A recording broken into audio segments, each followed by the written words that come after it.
Hi everybody, I'm Ryan, and today we're going to talk about the modern metagame over the course of the last week. And as always, this is a winner's metagame technically, since Magic Online only posts top 32s of challenges, but it's still pretty reflective of the overall metagame. Let's jump into it. At the top, to literally zero people's surprise, is Boros Energy.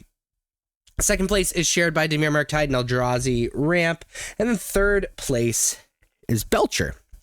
So let's talk about these decks, starting with Belcher. If you want to check out the metagame graph a little bit longer, feel free to pause the video. So Belcher is a deck that does not play any lands, at least in the main deck. Plays the MDFC lands, and it does everything it can to stop what you're doing, dig through their deck to eventually get Goblin Charbelcher on the battlefield, either by casting it or playing Whir of Invention, and then activating Goblin Charbelcher. Because there are no lands in the deck, it deals damage to their opponent equal to the number of cards in their deck, and they win the game. It's a very, very hard to stop because it's a one-card combo deck, and there's a bunch of other cool combos in there, especially some including like Tameshi and whatnot. Sharing the second and third spot is Eldrazi Ramp. Eldrazi Ramp uses these lands, these Ancient Tomb Effect lands that produce multiple mana alongside Utopia Sprawl to ramp mana into big dumb idiot Eldrazi, like Soid Micah Spawn, which can get even more lands and take out your opponent's hands, Devourer of Destiny, World Breaker, being able to play Kozilek's Command, which gives the deck a lot of play, and it's even playing the new Ugin, which is really, really cool. Sharing that second, third place spot is Dimir Murktide. Dimir Murktide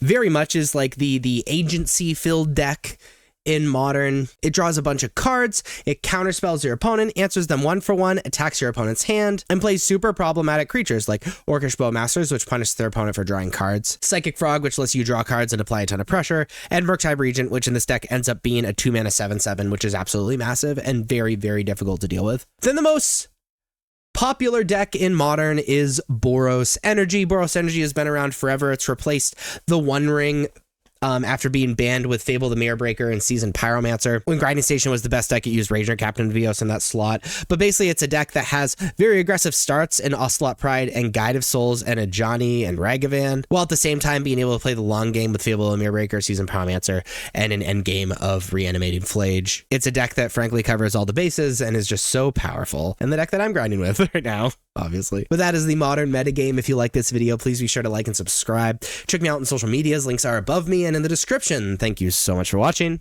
I'll see you next time. Bye-bye.